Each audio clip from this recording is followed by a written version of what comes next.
Welcome to Sixth Row Center, your best seat in the house for movie chat. I'm Heath, and today I am without JD. I'm going to tell you about my lesser favorite films of 2025. I saw a ton of new movies this year, upward of 150. And these are the half of them that I liked least. And it's not to say that they're all bad movies. I just didn't like them as much as other movies. That being said, I'm going to be going from my absolute least favorite toward movies that I liked more. They're not going to be in any number order. They're going to be grouped, and I'll explain the groups as I go. Now, as I mentioned, I watched a ton of films, and pretty much every one I went into hoping it was going to be good. The movies that I didn't think were going to be good, I chose not to watch.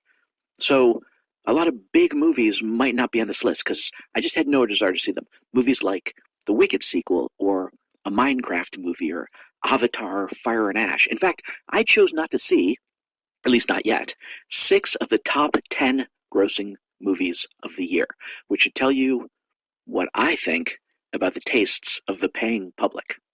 So, you know where I'm standing. Without further ado, I'm going to give you my list with a brief thought on every movie I mentioned. I'm going to go fast, not going to stop, buckle in, here we go.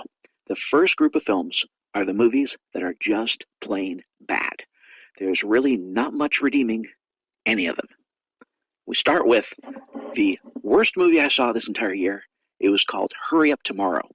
This was The Weeknd's movie, but it's not really a movie as much as a glorified music video. And since I don't really care for The Weeknd's music, it was not an enjoyable music video. They kind of tried to staple a paper-thin, mostly nonsensical plot that sort of, but didn't really fit the lyrics to the various songs. In the end, you know, The Weeknd just shouldn't be trying to act. He should stick with music. Next we have a movie called Magic Farm, an absurdist comedy by Amelia Ullman that has a crew filming really bad documentaries flying into the wrong South American country. And instead of going to the right one, which I guess would have ended the movie, so they couldn't do that, they try to make do with whatever they can with the locals. And that's nothing. I felt like there was no script in this movie. It was all ad-libbed, which would be fine if it was funny, but it was so not. Pools is the next movie. It's a film about a girl who is really hot. And I don't mean that she's pretty. I mean she's hot temperature-wise. She and her friends are roaming the town to find a pool to jump into and cool themselves off. That's literally half the movie. I know it's trying to be funny, but it's failing. This movie was so bad that the male lead, Mason Gooding, who was Cuba Gooding Jr.'s son, he had his name completely removed from the Wikipedia page about the film. I mean, wow. Next is Die, My Love. Oh my goodness. I know this movie is getting a ton of Oscar buzz. Oh, talk about a tedious watch. Jennifer Lawrence is spiraling into psychosis. The director of the movie has pointedly said that it's not about postpartum depression. So I think the problem is that we have no real idea why she is acting so insanely crazy. Jennifer Lawrence is constantly doing just completely insane things. But because there is no real plot or storyline, it just kind of goes from one psychotic event to the next with no real rhyme or reason, no character arc, no understanding of anything that's going on. And what really bothered me was that no one in her life, her husband's mother is one of the main characters. There's other people she deals with. Lakeith Stanfield's in there for a little bit, although I don't know why he was like literally in a couple of scenes. But nobody chooses to do anything to help her. I mean, seriously, while I was watching this, I could not wait for it to end. Next film is Shelby Oaks. This is a found footage horror film that wasn't scary at all. So there's really not much more to say. Next is Jay Kelly, another Oscar buzz film about a famous actor. This is played by George Clooney, who is wealthy. He's got everything he could ever want materially. And everybody completely loves him. But I'm supposed to feel sympathy because he doesn't have a good relationship with women. And he wasn't around when his children were growing up, so they don't particularly like him. And most of the people in his life are like hangers-on who are only there because he pays their salaries. There was no real story, which is what Noah Baumbach, he's the director, that's what he does in all of his movies. There's no plot, there's no real story. It's just kind of people doing stuff. It's basically an exploration of this character that pretty much no one in the world can relate to unless you happen to be a wealthy celebrity. I felt zero sympathy for him because he seemed to me to be super selfish and super self-centered and didn't really do anything to change that in the course of the movie. Next is Good Boy, a horror movie from the perspective of the dog. Yeah. I mean, one, it wasn't scary for a horror movie. Two, the twist, if you want to call it that, is something of a letdown. And three, I like cats. So, yeah. Next we have Mob Cops, a really low-budget, true story about these two cops who rented themselves out to the mafia to do all sorts of corrupt shit. It sounds like a good story, but the script was lacking anything interesting. I can only imagine the star, who was David Arquette, did this film like because it was a favor for an in-law or something. That's how bad it was. The Lost Bus is next. Matthew McConaughey. What the hell are you doing in this movie? Again, it's another true story. This is about a bus driver who attempts to transport a load of kids out of a town that's been hit by a flash wildfire.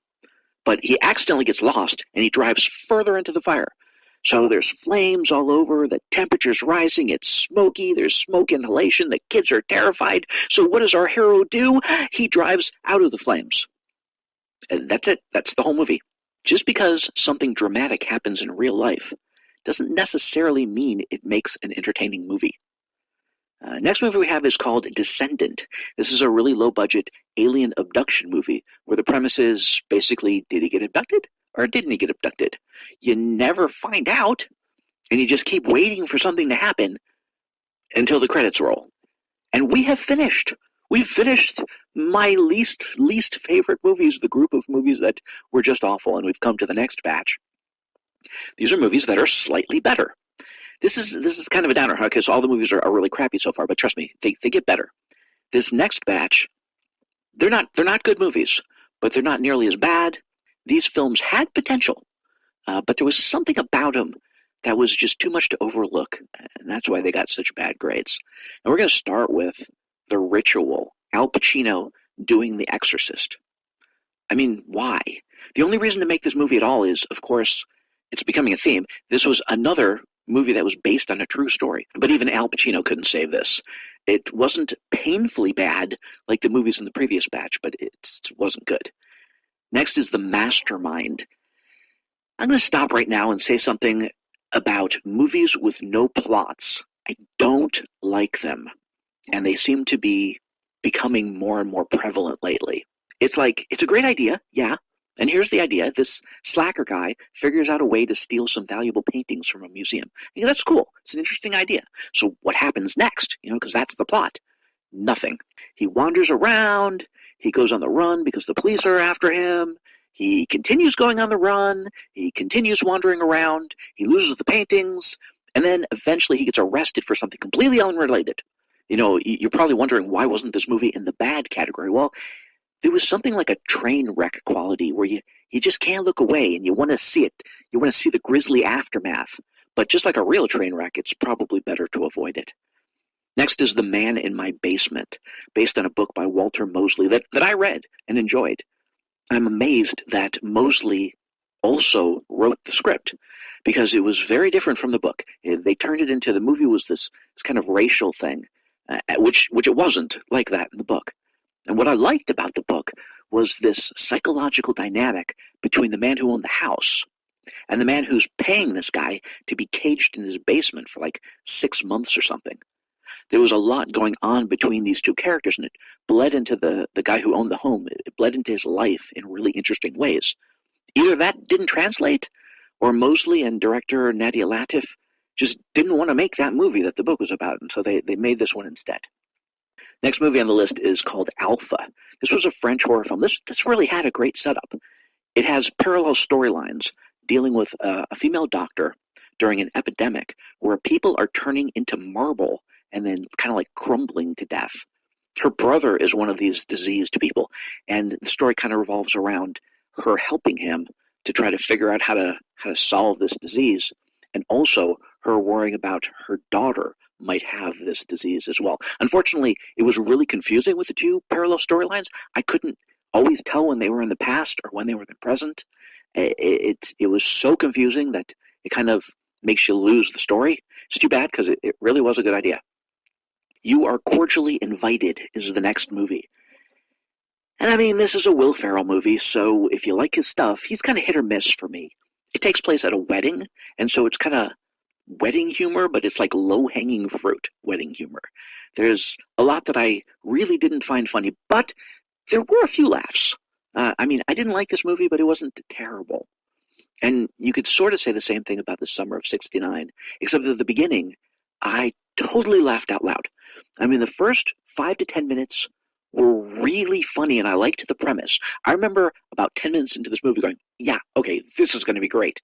It's about an awkward teenage girl who has a limited time to seduce her high school crush. So she uses the money that she has. She does live streaming of video games or something and makes a lot of money. And she uses the money to hire a stripper who is Chloe Fineman to help teach her about how to seduce a guy. And it just seemed like it was going to be really funny, but then all of a sudden, it just crashed and burned for the entire rest of the movie. Again, beginning funny, downhill from there. Next we have A Working Man.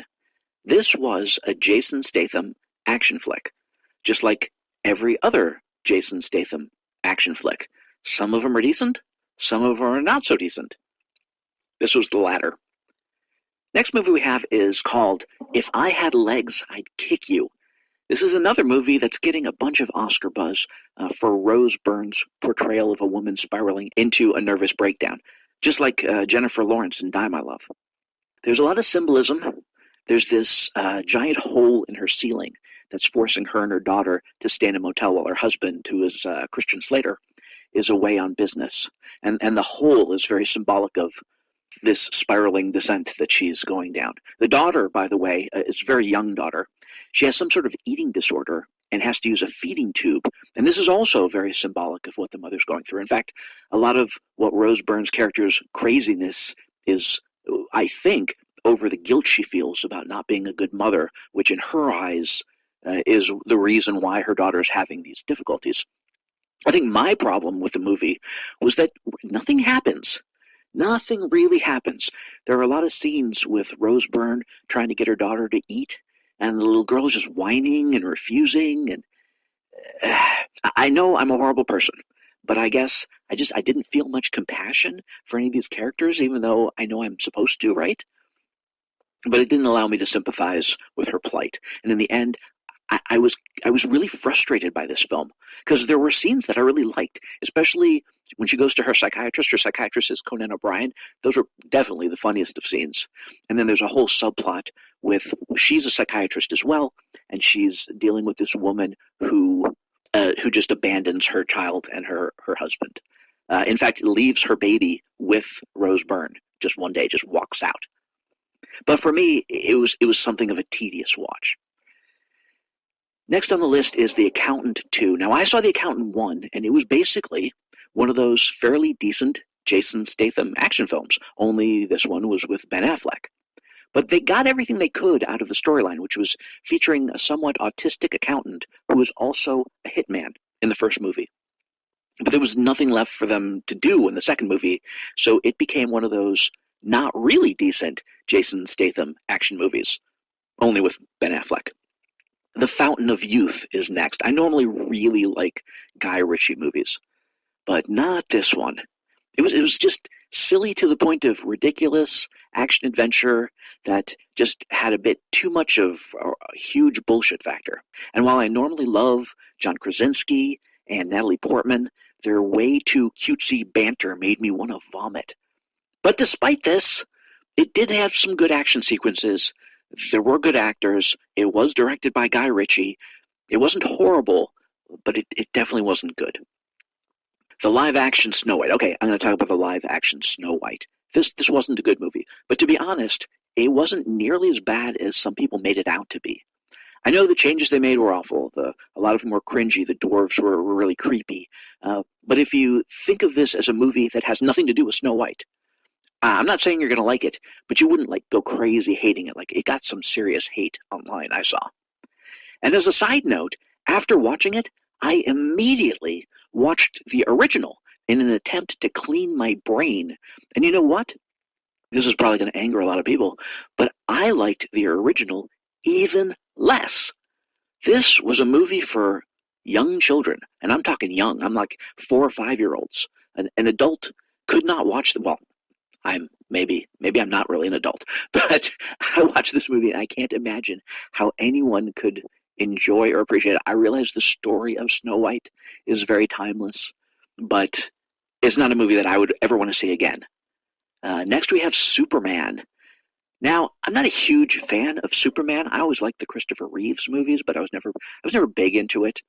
However, it was painful to watch James Gunn make Superman into a complete joke. This was dorky and dumb. He was barely the star of his own movie. There were other superheroes that were just as important. And I mean, come on, Super Dog, it was so juvenile. This one had a big thumbs down. Next movie on the list is Happy Gilmore 2. And before I watched it, I watched the first Happy Gilmore. And I mean, this is no comedic masterpiece, but there were so many funny bits in it. You know, the whole Bob Barker thing at the beginning when he's using a driver for the first time and he's hitting the golf balls and like hitting the people in the house down the street. I mean, that stuff was funny. It was genuinely funny, and despite the fact that the movie had a very simplistic plot, so in the sequel they kind of take a different direction and they make this big, crazy, ridiculous plot with Benny Safdie as this super bad guy. And the whole thing just fell flat for me. It just seemed like old guys trying to milk a few bucks out of a character that's really been played out. Next movie on the list is Sorry Baby. Now, this is a movie about a girl who is sexually assaulted. So if I don't like it, right, I'm an asshole. And since I'm a guy, and if I don't like it, then I'm a misogynistic asshole. Well, I didn't like it. I found way too much of it unbelievable. I found the situations unbelievable, the characters, the dialogue. I've just seen this story on this topic done way better than Sorry Baby. Okay, you've survived the second grouping, and we're going to go to the next grouping. We're finally getting out of the bad movies. Unfortunately, this next group, while they're not bad movies, they're definitely not bad movies, they're also not good movies. They're the ones that are just kind of meh. And we're going to start with a movie called She Rides Shotgun, a fairly forgettable Taron Egerton movie that has him trying to protect himself and his daughter from, people trying to kill them. It's a tired old storyline with nothing much to make it interesting, nothing offensive about this film, but nothing terribly exciting either.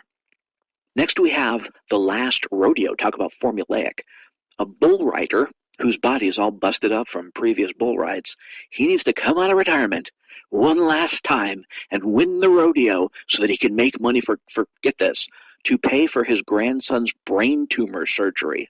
I mean, is he going to get the money? You know how these movies are going to end, right? We've seen it so many times, and we've seen them done way better. I will say, Neil McDonough plays the lead, and he does give a very solid performance. Next movie is Mickey 17. This was a cool idea about a guy, it's Robert Pattinson, who is hired to do dangerous work on a space colony. And every time he dies, he gets cloned. But one time, he gets cloned when he didn't actually die. So there's two of them. And I really like Robert Pattinson. He takes some of the... I know that he's done some really bad things like Twilight, and that Batman movie wasn't particularly to my liking, but he takes some really odd, unusual, cool roles and really puts a lot into them. I appreciate that. I like Bong Joon-ho, who directed and wrote this, and yet the movie felt kind of, I don't know, long-winded, unfocused. The satire was a little too on the nose. It was kind of heavy-handed at times. It's too bad because, again, I thought this idea had a lot of potential. Next movie is Deep Cover. Orlando Bloom, Dallas Bryce Howard, and Nick Mohammed are amateur improv actors who get recruited by a detective who's Sean Bean to investigate contraband cigarettes. But they end up getting in league with the criminal underground bigwigs and eventually taking them down. I guess if this movie was really, really funny, it would have made up for its completely over-the-top, could never possibly happen storyline. But it was only a little funny, which is why it goes into this group. Next movie is called Broken Voices, and this is a Czech film, another one that's based on a true story. It's about a school for young girl singers, and the somewhat famous male instructor is molesting them. Well, I mean, the truth is, you don't for the whole movie, you don't know if he is or he isn't. It's insinuated that he is, and maybe he is. All the girls are jealous; they all want his attention, and of course, in the dynamic where he controls who sings the really big roles and who sings the really small roles. Um, but again, you really have no idea if he's doing anything until the very very end when he actually does something, and I just the ambiguousness of it, coupled with the lack of anything really going on, it kind of makes the whole movie a snooze fest until the end.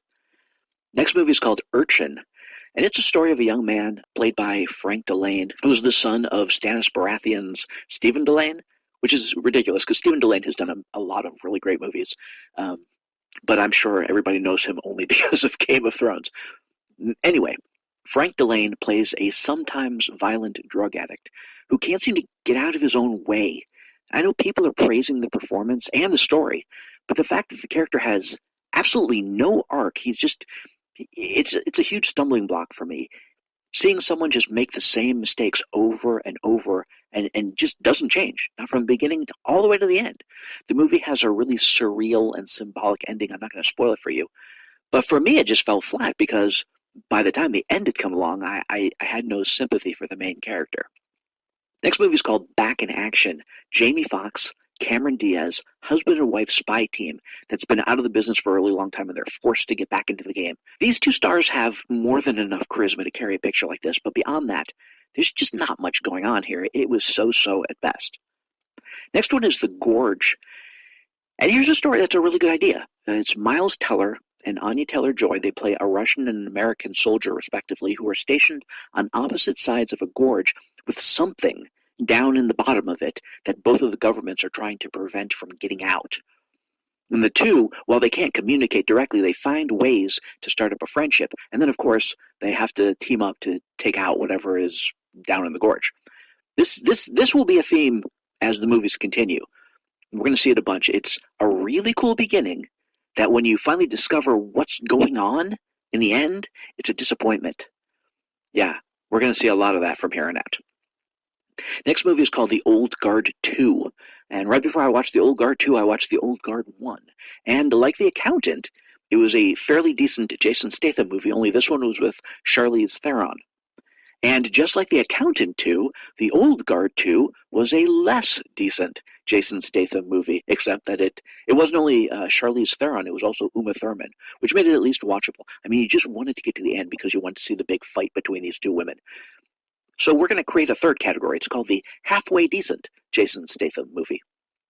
Next one is Brick. This was a German film, and much like The Gorge, it gives you a really cool setup, makes you want to keep watching, but in the end, it was a huge letdown. It's about a couple who wakes up to find the doors and windows of their apartment has been bricked over by some kind of strange and dangerous material. And with the help of their neighbors, they try to escape. But the action never really kicks into high gear, and again, the ending is quite disappointing. The Thing with Feathers is next. This is a Benedict Cumberbatch movie. He is a recently widowed man who has two young boys, and all three are having difficulty with their grief. And it doesn't help that there's this huge crow that's taunting and attacking them, but presumably only in their minds. Now, I realize the crow is symbolic, and it's helping them through their grief. This was based on a book, and I'll bet it was probably a good book, but the script and ultimately the film, it didn't translate. Next, we've got Wolfman. Christopher Abbott plays the Wolfman in this one, and it's all about Abbott realizing that he's suddenly becoming a werewolf, and he's trying to protect his young family from the animal part of him that's taking over, and he doesn't want to harm them. Director Lee Wannell layers on the horror and the dread, which was really good. A lot of good atmosphere, but ultimately it's a plotting story. It underwhelms, and we all know the story of the Wolfman. We've seen it a million times. We know how it ends. Next movie is Locked. Bill Skarsgård, who is fabulous. I love Bill Skarsgård. He gets locked in a car that he's trying to steal, and it's Anthony Hopkins' car. And Anthony Hopkins, of course, is fabulous. And Anthony Hopkins is controlling the car from afar, and he's like torturing Bill Skarsgård. I mean, it's okay And the end gets pretty good, but there's just only so far you can go with this premise. It's just one guy locked in a car. Next movie is called Borderline, and it's a more unusual story starring Jack Nicholson's son, Ray Nicholson, who has borderline personality disorder, hence the name. And it causes him to think that this pop star, who's played by Samara Weaving, is in love with him and wants to marry him. And the story gets it gets sillier and sillier as it goes, and yet the way it subverts gender norms and societal expectations was actually kind of cool. And the film was definitely elevated by the performances of the two leads. Now, first we had The Wolfman, but now I'm going to tell you about Guillermo del Toro's Frankenstein. JD and I did a deep dive on this one in an episode all by itself, so if you want to catch that, if you want to know everything you could possibly know about Guillermo del Toro's Frankenstein, you should watch it or listen to it. But whereas The Wolfman really packs in the dread and existential horror, Frankenstein changes what was originally written as gothic horror into more of an action kind of romance thing. And I just didn't agree with the changes, and I think it hurt the viewing for me. Next, we have a documentary. Not too many documentaries on the list. I think this is the only one on this list. It's called Miss Odell. It's about a woman named Chris Odell, who was featured in a very famous George Harrison song called, big surprise, Miss Odell. Now, Chris Odell was a secretary for the Beatles for about a year, and then after that she went on to work with other really famous musicians in different capacities throughout the years. So you would think that she would have some of the greatest stories, but in the end, she didn't really give any amazing insight into any cool celebrities, which made it just an average view. If you really like that time period, that era, those rock stars, you might enjoy this. But otherwise, Next movie is called Black Phone 2, yet another sequel. Now, I watched Black Phone 1 and 2 back to back. I kind of like to do those kinds of things. The first one was actually pretty cool.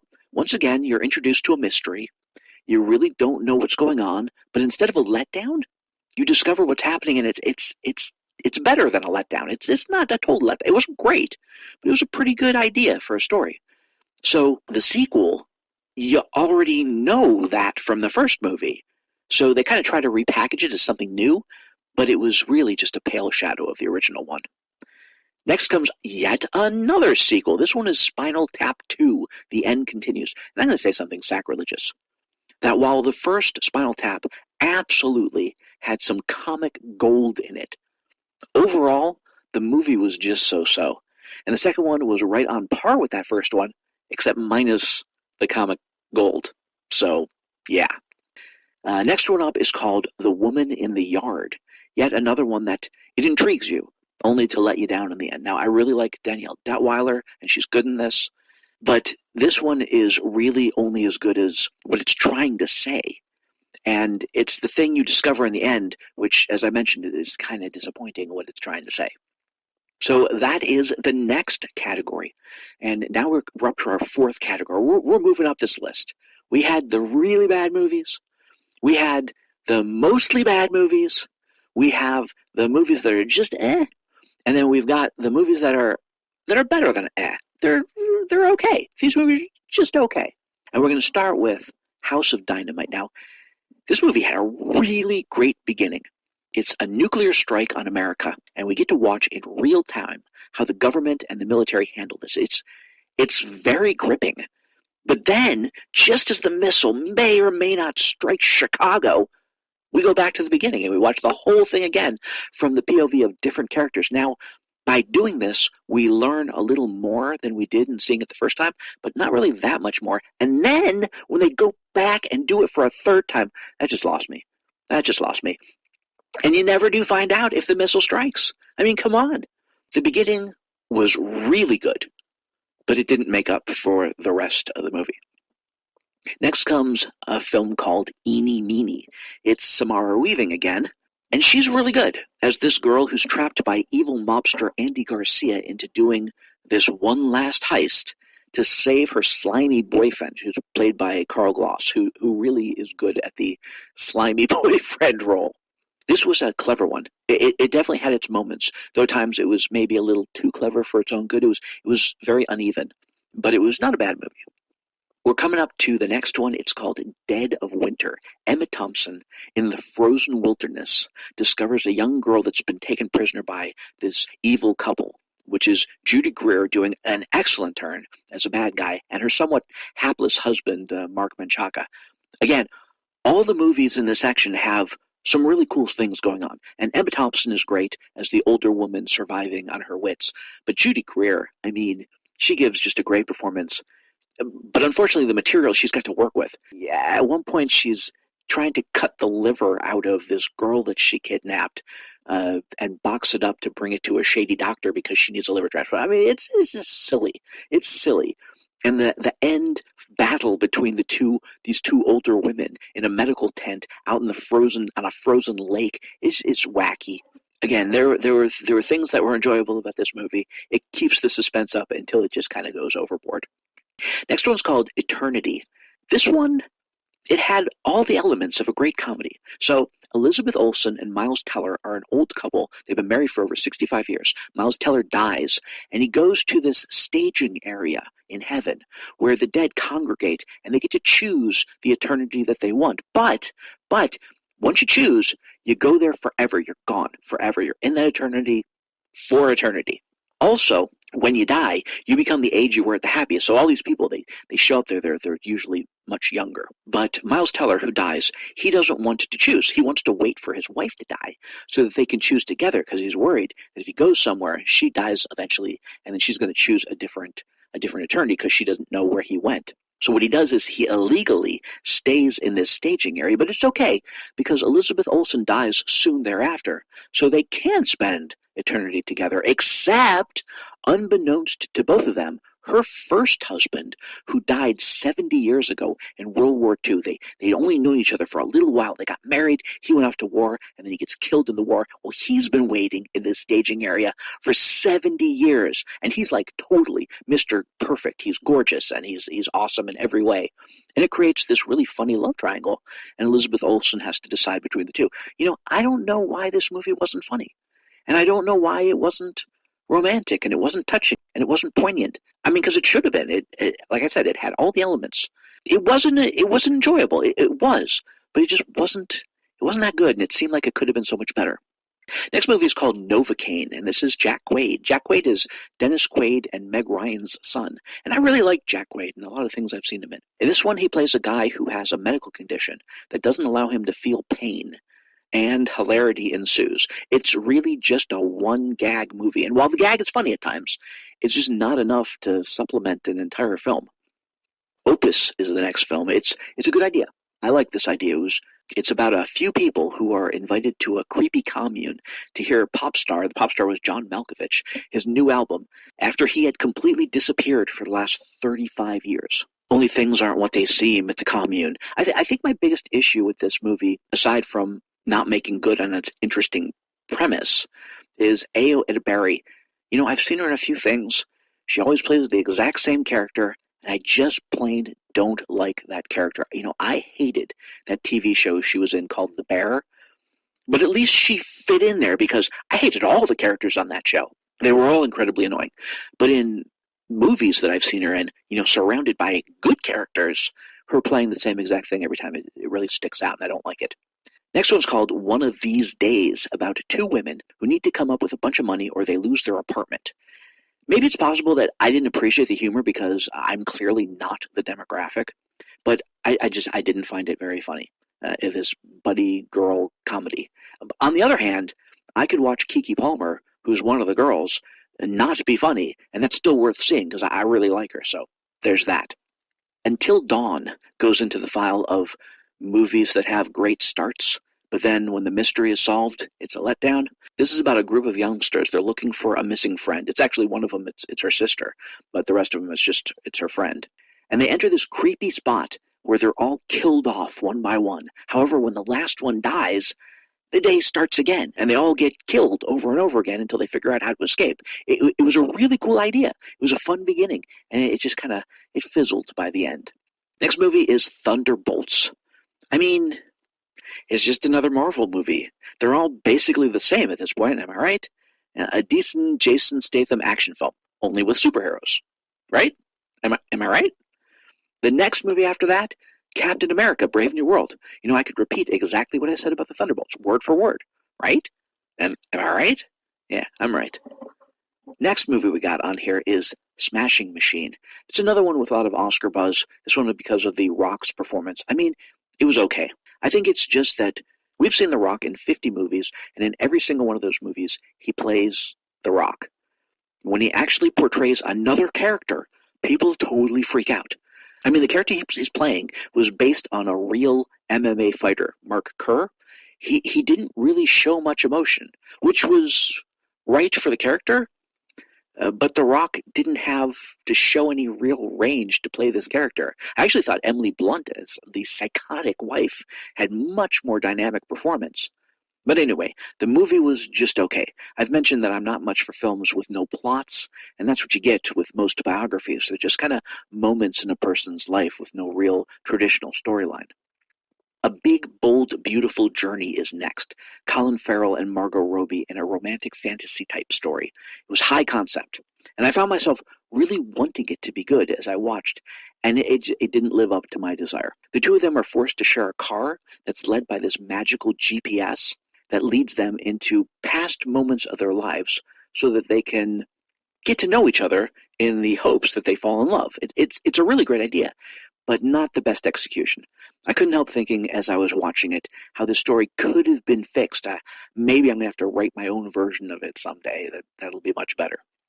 Good Fortune is next. Keanu Reeves as an angel who loses his wings because he interfered with Aziz Ansari's life by trying to fix his struggling life by swapping his bodies with Seth Rogen, who is a wealthy tech bro who had recently fired him, in an attempt to show Ansari just how great his life is. He's hoping that, he's going to live as this tech bro, this billionaire tech bro, and he's going to be like, oh no, I really liked my old life.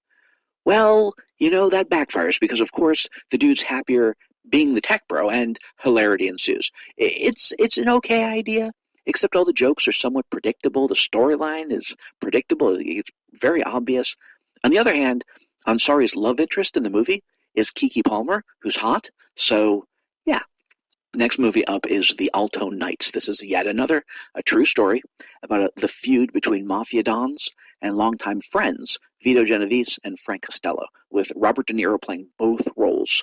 The movie wasn't bad on its own, but when you hold it up to the other great mafia movies of the past, in fact, all the great movies that Robert De Niro himself was in, it really falls short.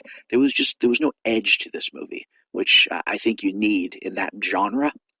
Next movie up is Springsteen, Deliver Me From Nowhere, a film about the making of Bruce Springsteen's album Nebraska, which he wrote a ton of songs for, and there were a bunch of extra songs, and they became probably his biggest hit ever, which was Born in the USA. Except the making of a record isn't enough to base a movie around, so there was another storyline of how little boy Bruce had an abusive father that gives him kind of like emotional issues, which play out in the relationships he has with women as an adult. I mean, I realize it's the guy's life, but on the screen it played out as weak melodrama. If you're like a music junkie who gets off on learning all the technical innovations Springsteen needed to put together to make this unusual album like Nebraska, this movie could totally be for you. But the stories behind your favorite songs, something that I personally totally geek out on, it was something of a letdown. When you get things like, he was watching this movie called Badlands about the serial killer Charles Starkweather, and he starts writing the lyrics to the song Nebraska, which is about the serial killer Charles Starkweather. Or this is a gem, he's remembering when he was driving, his father was driving him around one day and stops to look at this big mansion on a hill. And then you cut to him thinking about that in the present. He's like, I'm going to write a song called Mansion on the Hill. I mean, not a really inspiring story. Next movie we have is called Sisu, Road to Revenge. I totally loved the first Sisu movie. It was a Finnish film about this Finn soldier, whose entire family is killed in the war against Russia, which causes him to quit the army. Well, actually, he goes on this killing rampage, and he kills like every Russian soldier within miles. He kills hundreds and hundreds of people. But after that, he's so upset that he kind of just goes off on his own and doesn't want to have anything to do with any human society. But this happens right at the beginning of World War II. So he goes out prospecting for gold, and at the end of World War II, he finally finds some. He loads up his horse with all this gold, but as he's trying to make it back to town, he gets waylaid by a retreating Nazi tank unit who steals all his gold and hangs him. But this amazing super soldier, he won't die. He uses every bit of skill to hunt down the tank, and he kills all the Nazis, and he gets back his gold. I mean, this movie was surprisingly great, and mainly because it's this character. This character is fresh and exciting. He's full of surprises. Well, we fast forward to part two. It's after the war, and he decides to go back to his old home, except that that part of Finland was annexed by Russia, so he has to break into Russia. He takes his entire house apart, beam by beam, loads it on a truck, and he wants to drive this truck back to Finland so he can rebuild his house in Finland. Meanwhile, there's this special Russian military unit out to kill him. It's just as silly as it sounds, and everything that was fresh and surprising in the first movie is kind of pumped up to 11 in this one. It puts the bullshit factor just way, way over the top. There's some fun action, absolutely, but this wasn't nearly as good as the first film. Havoc is the next film. This is a Tom Hardy movie where he plays a corrupt cop on the payroll of a crooked mayoral candidate that's played by Forrest Whitaker. Well, it turns out Forrest Whitaker has a son who steals a bunch of coke from the Chinese mob, and Forrest Whitaker needs Tom Hardy to help his son. It's just a really convoluted plot. It's somewhat hackneyed. If not for the couple of particularly good shootouts, there were really good action sequences in this. It was just not a particularly good movie. We're really getting down to the nitty-gritty here. If you can just hang with me for these last few films, you're doing great. We're going to keep rolling. The next movie up is F1. I know this is another one that's getting all sorts of Oscar buzz for Best Picture, unbelievably. I don't get movies about racing. I don't see how you can get excited about people driving around in a circle really fast. Add to it, it's a sports story, so you know how it's going to end.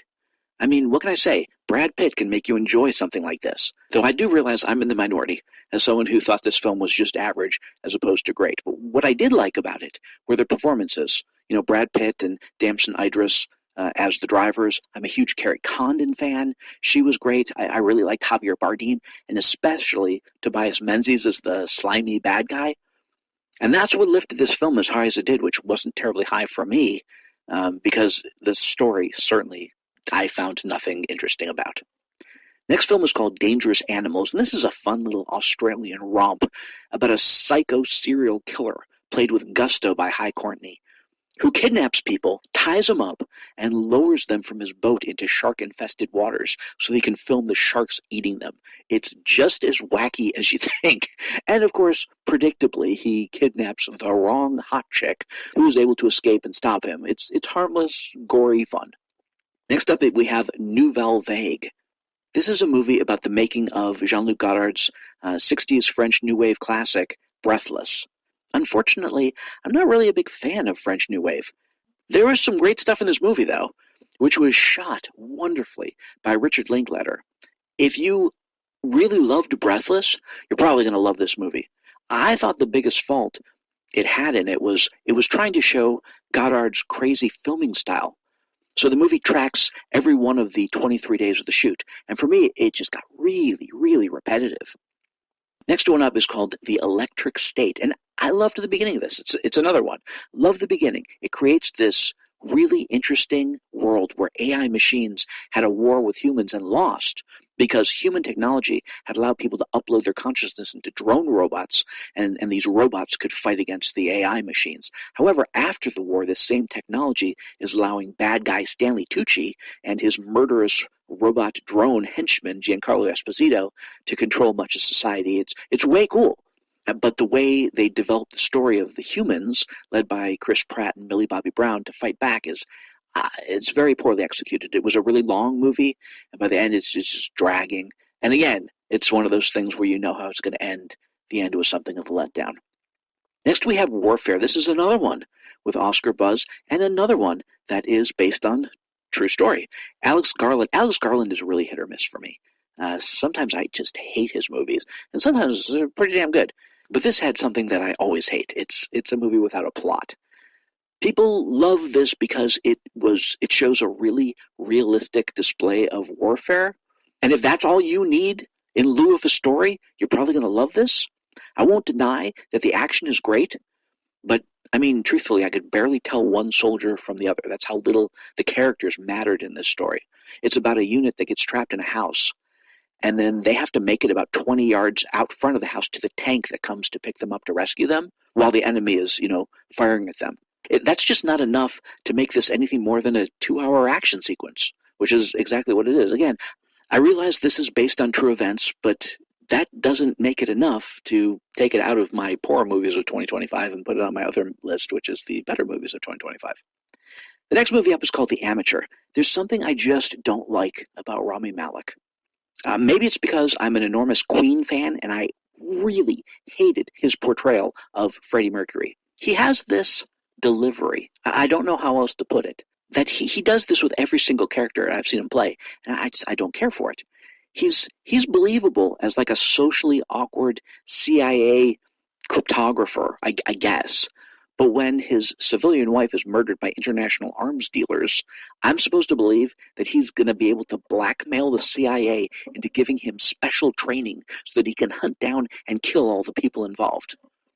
That's bullshit. That's bullshit.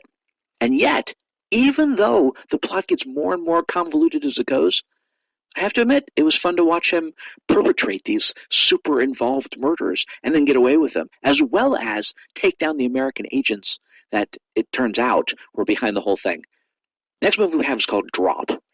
Now, Drop is about a girl who's out on a date at a fancy restaurant. It's Megan Fahey. And she starts getting threatening texts via a short-range texting app, which she knows, since it's a short-range app, that whoever's doing it has to be close by, like inside the restaurant. And thus begins a cat-and-mouse game where someone is threatening her young son, who's being babysat by her kid sister, and making her do all sorts of things, including kill the guy that she's on a date with. I have to admit that I found this movie super fun, even though you really have to suspend your disbelief to believe any of this could possibly happen the way it's happening. And it devolves into sheer craziness by the end. But still, I didn't guess who the evil texter was before it was revealed, so that's something. And yeah, I thought this movie was a lot of fun. Next one's called Flight Risk. Just like Drop, this one has just a high bullshit factor.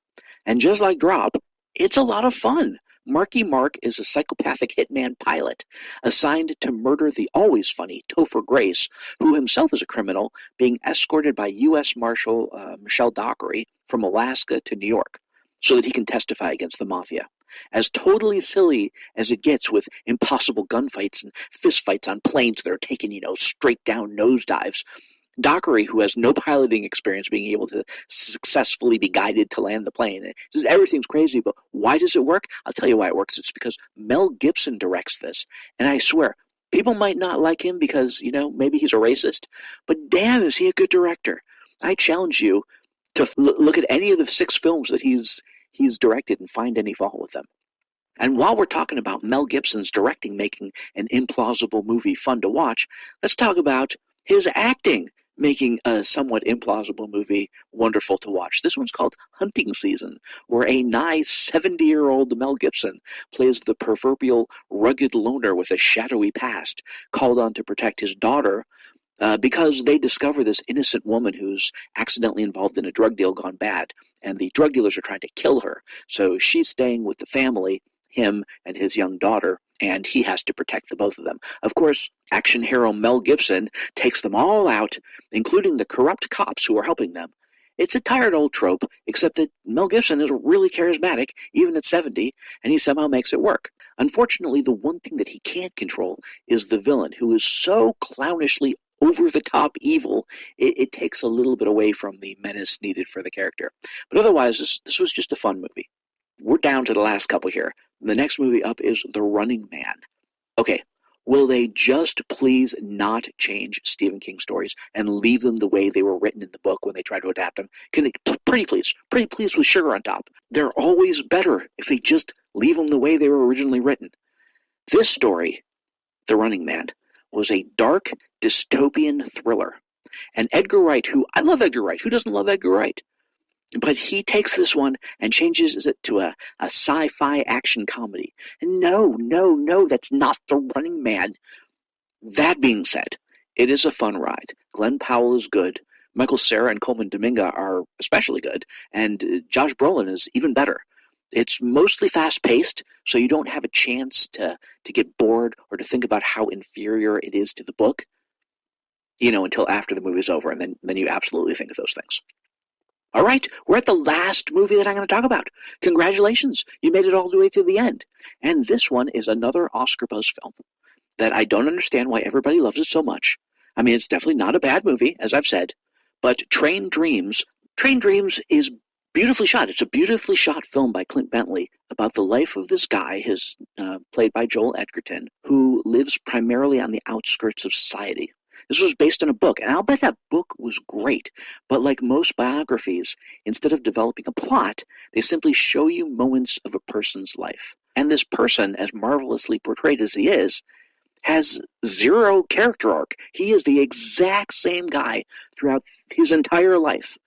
There's happiness, there's family, there's poverty, there's loss. None of this changes him. He is what I would call a static character, a reactive character. We watch how he reacts to the world affecting him, not how he affects the world. I think people watch this and they see something really profound and touching. I guess I could understand that. I'll bet the book gave all of that and more. I thought the best parts of the movie for me were when there were voiceovers. I'm guessing they were probably taken directly from the book. You get to hear his deeper thoughts. And you need them because his actions don't really show you much. And there you have it, my entirely way too long list of movies in 2025 that were not as good as the other movies I saw in 2025. Some were absolutely good movies, just not as good as some of the other movies I saw. And what did you think? Did you love some of the movies that I shat on? Are you totally with me on all of them? I'd love to see your comments. Post your thoughts. Hopefully you'll come back when I do the episode on what I felt were the better movies of 2025. But until then, from the 6th Row Center, I'm Heath, and I gotta run, because there's a movie starting.